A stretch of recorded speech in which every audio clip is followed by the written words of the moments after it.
رحمن یا رحمن ساعدنی یا رحمن۔ السلام علیکم، میں حافظ عبدالرحمن، اور آج سے ہم انشاءاللہ شروع کریں گے اپنے چینل قرآنک ورسز کو، جس میں انشاءاللہ تعالی ہم ایک ترتیب کے ساتھ قرآن پاک کی سورہ کی، قرآن پاک کے تمام جو سپارے ہیں ان کی ایک ترتیب کے ساتھ مختصر ترجمہ و تفسیر کریں گے۔ آج اس چینل کو شروع کرنے کا مقصد صرف اللہ پاک کے دین کو، اللہ پاک کے احکامات کو لوگوں تک پہنچانا ہے، آپ لوگوں کے ذہن نشین کروانا ہے کہ اللہ پاک ہمیں کس لیے اس دنیا میں بھیجا ہے اور ہمارے یہاں دنیا میں آنے کا مقصد کیا ہے۔ تو اللہ پاک میری اس میں پڑھنے میں جو کوئی غلطی ہو اس کو اپنی رحمت سے معاف فرمائے اور ہمیں دین پر صحیح طریقے سے چلنے کی توفیق عطا فرمائے۔ تو آج سے ہم شروع کریں گے سورۃ الفاتحہ سے۔ اس سے پہلے کچھ مختصر تعارف کہ قرآن پاک کیا ہے۔ قرآن پاک اللہ پاک کی ایک ایسی کتاب ہے جو کہ ہمارے نبی کریم صلی اللہ علیہ وسلم پر نازل ہوئی، اور قرآن پاک کا موضوع انسان کی ہدایت ہے، انسان کی رہنمائی ہے۔ تو قرآن پاک میں اللہ پاک نے ارشاد فرمایا وَمَن يَهْدِ اللَّهُ فَمَا لَهُ مِن مُضِلٍّ، یعنی اور اللہ جسے ہدایت دے اسے کوئی بہکانے والا نہیں۔ اور ایک جگہ اور اللہ پاک ارشاد فرماتے ہیں وَمَن يُضْلِلِ اللَّهُ فَمَا لَهُ مِنْ هَادٍ، اور جسے اللہ گمراہ کرے اسے کوئی ہدایت کرنے والا نہیں۔ تو اللہ پاک سے دعا ہے کہ وہ ہمیں سیدھے راستے پر چلائے، ہدایت دے اور ہمیں گمراہی کے راستے سے محفوظ رکھے۔ تو قرآن پاک میں جو قرآن پاک کے اہم اور امتیازی نام ہیں جو ہم اپنے عام طور پر بولے جاتے ہیں وہ القرآن ہے۔ اس کے علاوہ جو کثرت سے استعمال ہونے والا لفظ ہے قرآن پاک کے لیے وہ الکتاب ہے۔ قرآن مجید کی اہم شان جو لفظ کے طور پر آئی ہے وہ الفرقان ہے، یعنی حق اور باطل میں فرق کرنے والی کتاب۔ تو آج سے جو سورۃ الفاتحہ ہے اس کا میں انشاءاللہ ترجمہ کروں گا۔ تو سورۃ الفاتحہ ایک بہت ہی شان والی سورت ہے۔ اس کی شان کا اندازہ اس بات سے لگایا جا سکتا ہے کہ اس کے بغیر نماز نامکمل ہے۔ انسان کی کوئی بھی جو نماز ہے وہ سورۃ فاتحہ کے بغیر نامکمل ہے، اور حدیث شریف میں سورۃ الفاتحہ کو ہی الصلاۃ کا نام دیا گیا ہے۔ حضرت ابن عبادہ بن صامت رضی اللہ تعالیٰ عنہ سے مروی ہے کہ حضور اکرم صلی اللہ علیہ وسلم نے فرمایا لا صلاۃ لمن لم یقرأ بفاتحۃ الکتاب، یعنی جو شخص نماز میں سورہ فاتحہ نہیں پڑھتا اس کی کوئی نماز نہیں۔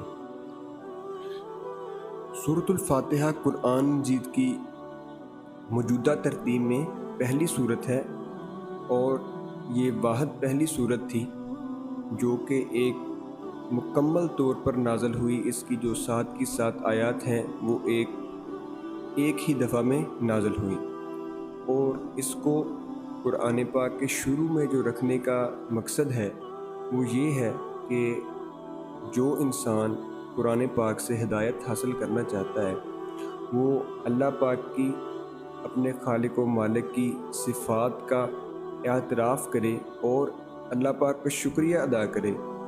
اور اس صورت میں اللہ پاک نے اپنے بندوں کو وہ دعا سکھائی ہے جو کہ ایک حق کے طالب کو مانگنی چاہیے۔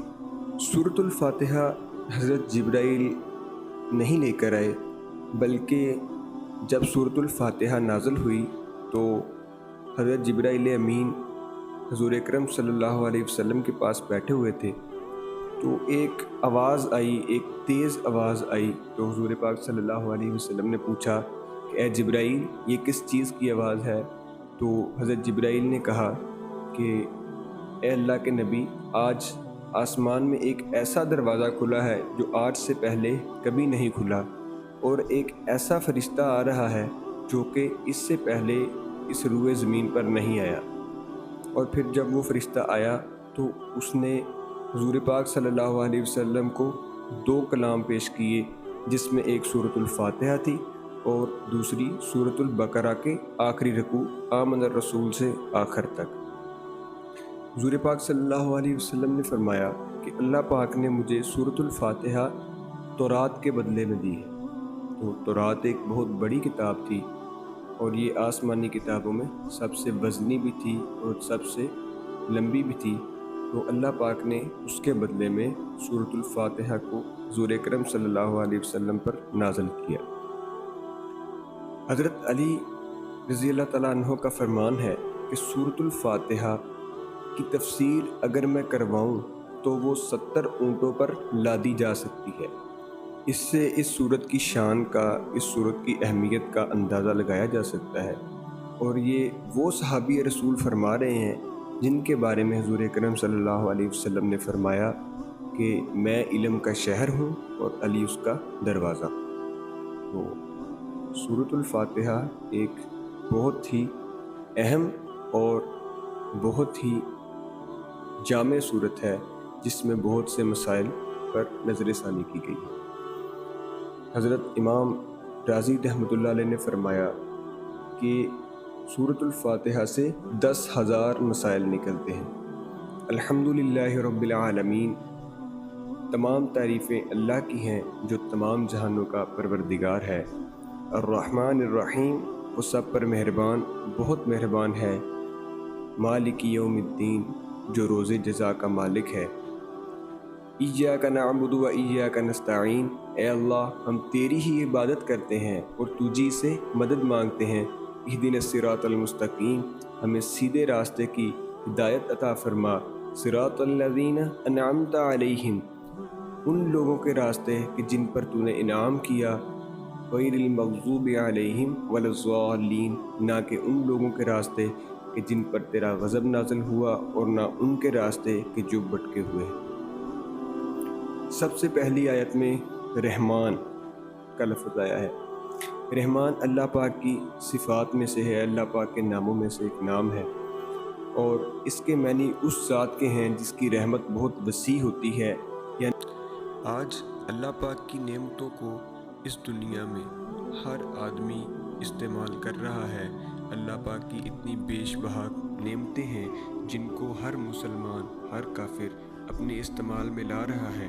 یہ ایک علیحدہ بات ہے کہ جو مسلمان ہے وہ اللہ پاک کی نعمتوں کا شکریہ، اللہ پاک کی بندگی، اللہ پاک کی اطاعت، اللہ پاک کی عبادت کے ذریعے کرتا ہے۔ لیکن جو کافر ہے، نہ تو یہ اس کا عقیدہ ہے اور نہ ہی یہ اس کا نظریہ ہے، اس لیے وہ اللہ پاک کی عبادت و بندگی تو نہیں کرتا، لیکن اللہ پاک اس پر بھی اپنی نعمتوں کا دروازہ بند نہیں کر رہے۔ دوسرا لفظ اس میں رحیم ہے، اور رحیم کے معنی اس ذات کے ہیں جس کی رحمت بہت زیادہ ہو۔ بہت زیادہ سے جو مطلب ہے وہ یہ ہے کہ ایک مکمل طور پر جس کی رحمت ہو اس کو رحیم کہتے ہیں۔ اللہ پاک کی رحمت اس دنیا میں سبھی کے لیے یکساں ہے، سبھی کو پہنچتی ہے، چاہے وہ انسان ہے، چاہے وہ حیوان ہے، چاہے وہ کافر ہیں، چاہے وہ مسلمان ہیں۔ اس لیے اللہ پاک کی رحمت ایک لامحدود ہے۔ اور دوسرا جو اس میں آتا ہے کہ روز جزا کا مالک ہے۔ تو روز جزا کا مطلب قیامت کا دن ہے، جب تمام بندوں کو دنیا میں کیے گئے اعمال کا حساب دینا ہوگا، اللہ پاک کے ہاں پیش ہونا پڑے گا۔ دنیا میں اصلی مالک تو اللہ پاک ہی ہیں، لیکن اللہ پاک نے اس دنیا میں رہتے ہوئے اسباب کے تحت لوگوں کو یہاں کا عارضی مالک بنایا ہوا ہے۔